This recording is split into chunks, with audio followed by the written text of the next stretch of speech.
Hey everyone, and welcome back to another video. Today we're going to be diving into how to prepare for a busy upcoming Bandtober.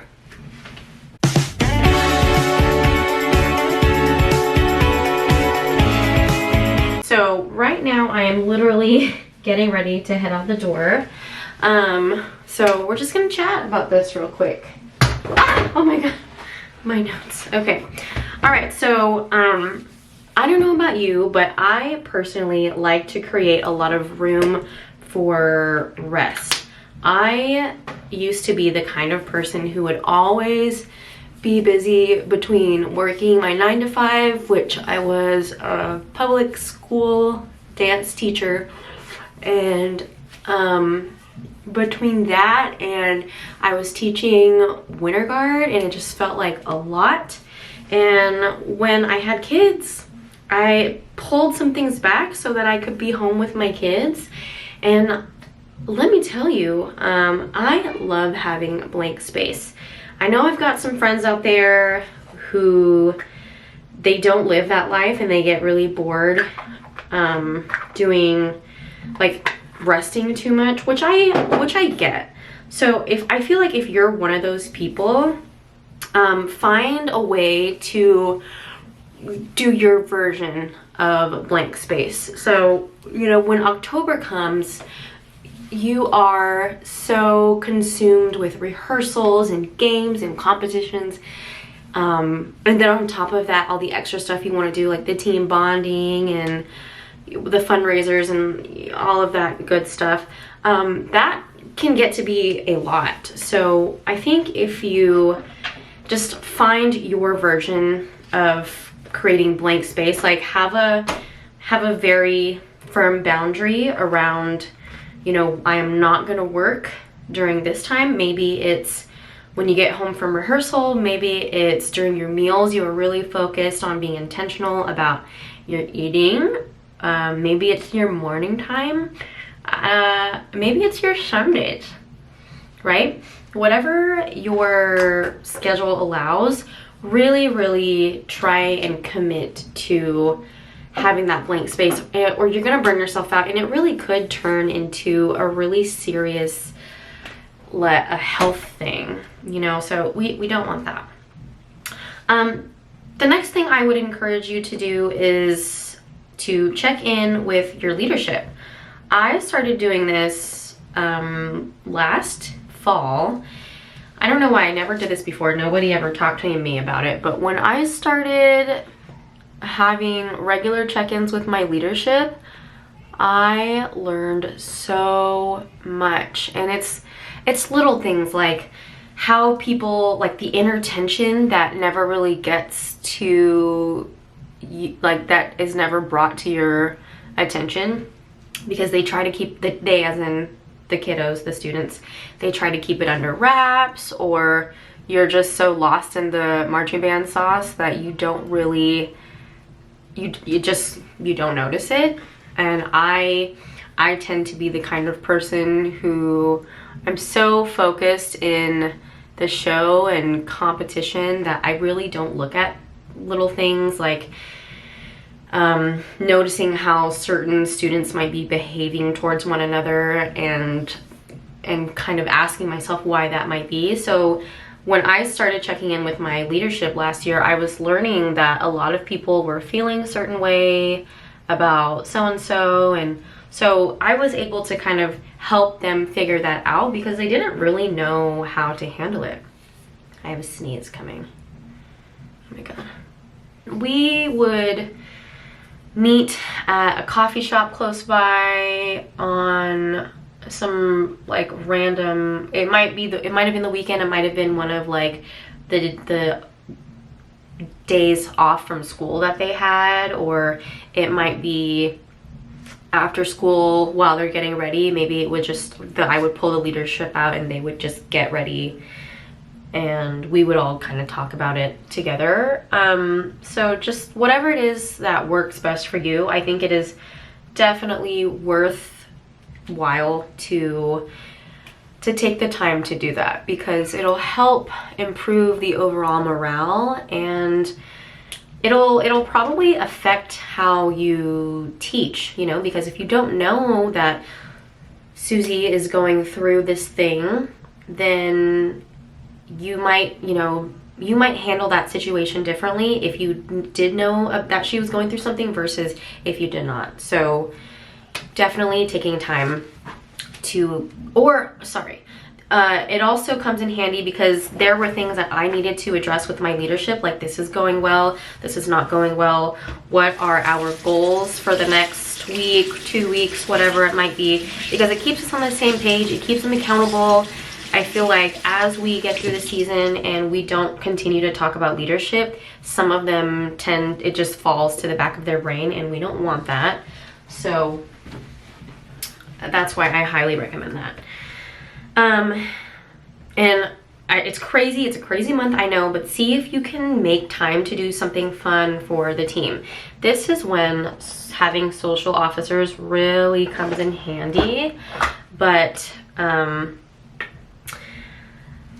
if you can take time to do some kind of team bonding activity, oh my gosh, I'm like out, oh no, I need to get somewhere. Maybe playing a game. Maybe it might be everybody, they do something, they go to somebody's house and you decorate pumpkins, you know, because that's kind of like a thing you could do during this time of year in the fall.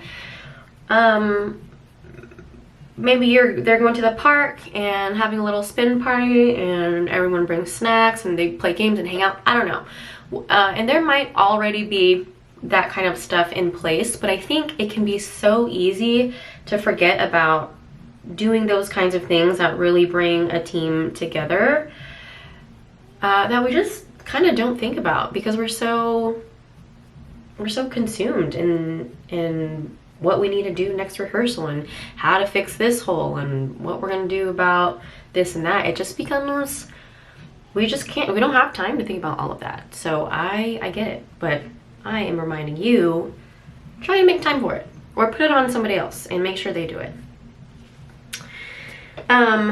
One thing that I always felt was really powerful for me as a performer was to visualize my show during warm-up. So my director from high school, shout out to D Stoke, my director from high school, he would have us, like, going into warm-up, we would just be like facing away from the performers and like facing a wall, or we would sit in a circle and close our eyes. But the point is you want to shut off your vision and close your eyes and play the music for a show. And I'm sure a lot of you guys already do this, but really visualizing and reminding your body about how it feels to have a perfect run through.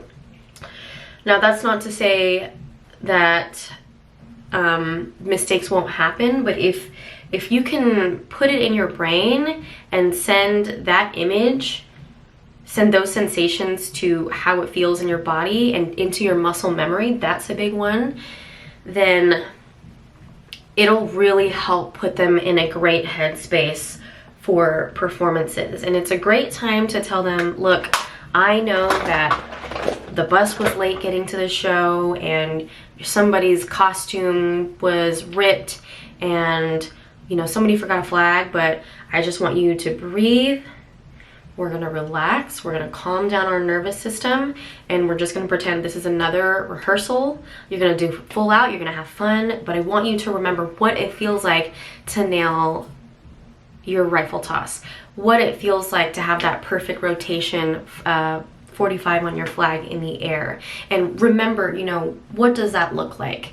I want you to remember that favorite moment you have in the show when you get to connect with the audience, just for a second. Really remember that, let it sink into your muscle memory, and take that with you onto the field.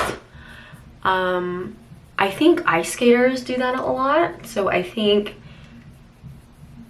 it can be such a good tool for our friends. The next thing I want you to do this month is to remember to acknowledge their improvements.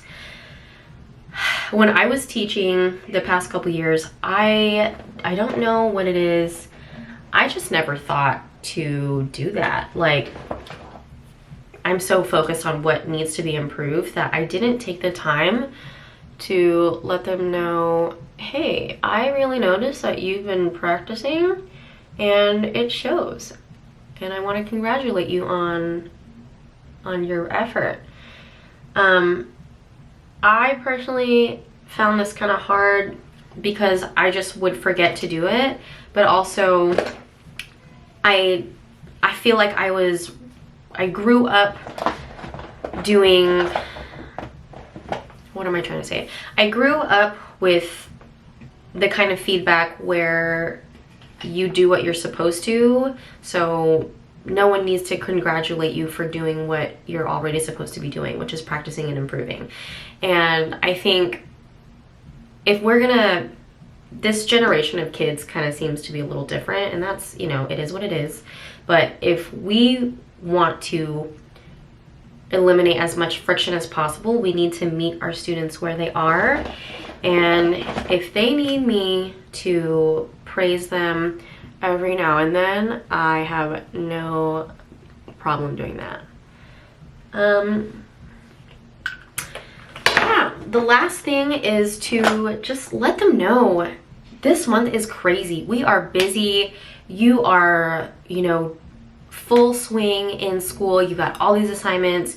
You have very little downtime, and everyone, you know, it's a hard time because there's a lot being asked of all of us, the staff, the students, the parents. And so we want to make sure, I want you to know that if I am a little on edge, this is why. But I also want you to understand I will try to do my best to approach the situation as best as possible given the circumstances, you know, high stress, lots of things going on. But you also need to take this time seriously and make sure you are doing your part to make sure that everybody, the whole team, has a successful season. And let them know that, and this is just my personal philosophy, I don't know about you, but success doesn't have to mean that we're winning at the show. Success just means that we walk off the field and we feel like we did good. And so that's something that I want you to remember to do. It's a crazy time of the year, but it's short and it goes by quickly, and we all need to make sure we just give each other grace when it comes to this kind of high stress environment. And yeah, hope these tips helped. Please give this video a like so other directors like you can get their eyes on it, and I'll see you in the next one. Bye.